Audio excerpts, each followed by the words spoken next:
Welcome back to Potential Discovery Process. Today we talk about potential itself.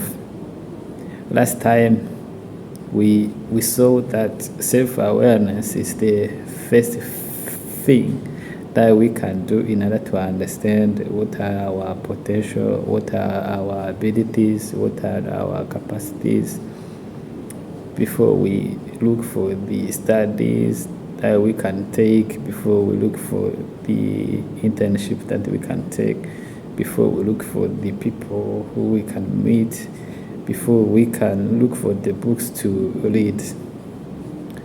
To talk about that potential or self-awareness, we use the book written by Bill Burnett and Dave Evans, where they said in order to build the life you want, you have to think like a designer. You have to adopt the mindset of a designer.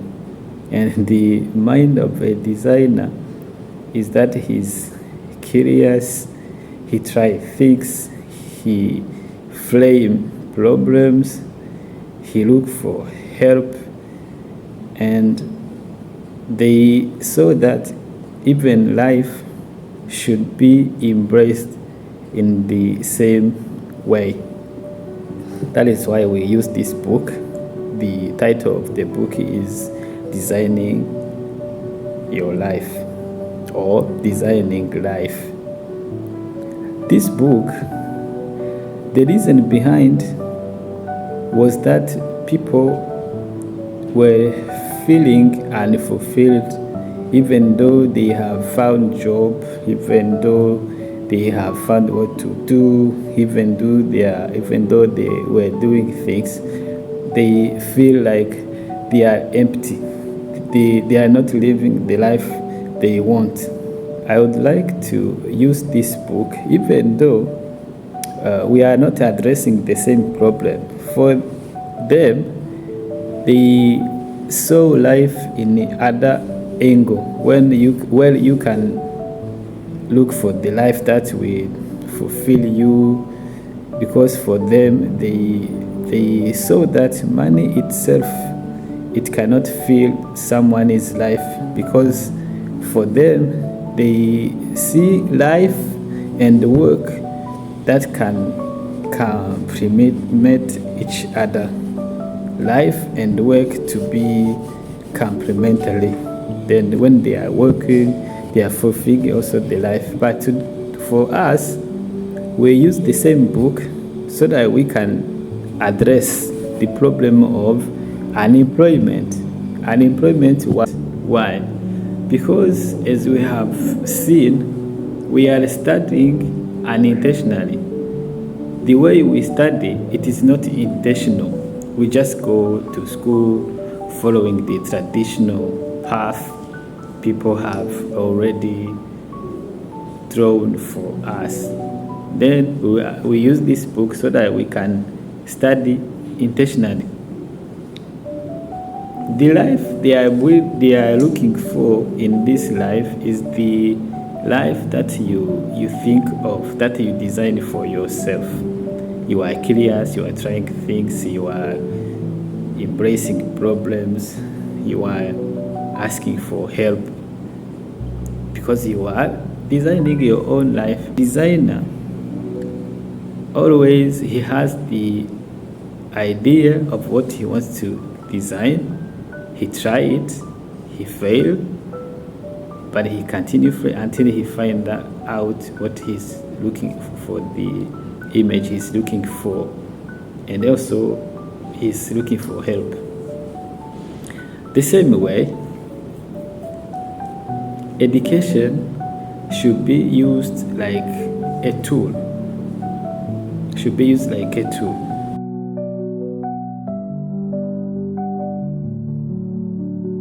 Because in the mind of a designer, he has an image of what he wants to create. He has an idea of what he wants to build. They call it a form. A designer, you give him an idea of what you want, and now he gives you a form. Let's use the example.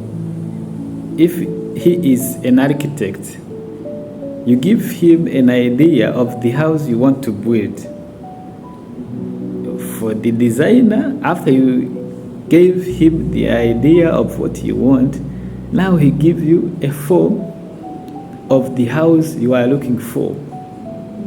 Before you start building, before you give it to the engineer to build the form that has been already designed by the designer. In the same way, we have to adopt this mindset. First, to understand what are we looking for? What idea do we have in ourselves? That is the potential. After we got this idea, we define it. By defining it, we are finding out the form of life or career or profession we are building. After we have got that form, we try things. We look for help. We look for books. We look for people who are doing the same thing we are looking for. Then we learn from others. We learn from internship. We learn from societies. We learn from the problems. We learn from other people. That is the mindset of a designer. In the same way, do you have any idea of what you are looking for? The education you are using, is it the right tool that you need in order to build the life you want to build, or the profession you want to build, or the career you want to embrace? What problem are you solving? Which idea? Like an architect, are you drawing the form of a house, or you are drawing another form? Is what you are studying reflecting of the idea on which you want to build? This is philosophical, but it is also carrying some meaning. Whenever we are doing something randomly without thinking of what we are building, we find out that we are lost. We will lose direction. And make sure, the reason why I'm addressing to students is because when you finish your studies, you will not have time to think of the life you want, because you will already have other responsibilities that you have to fulfill. People will be looking for you, for what you can do for them. But when you are at a school, you are free. No one is looking you for any responsibility. They are even caring for you. But after studies, you will start caring for others. People will not be caring for you, will not be providing food for you, where to live. Now you will feel a pressure. And then when you have pressure, you can't think. You can't think. So do it now. Do it today while you are at school, while you have time, while no one is looking for you. You can try things. You can think. You can check. You can look for people. You can look for help. Because these authors, they said after you understood the idea and the form you want to build on, is the time to understand which money you need, which skills you need, which tools you need, which people you need. So it's time now to think of which idea, which form, which tools. Thank you for your attention.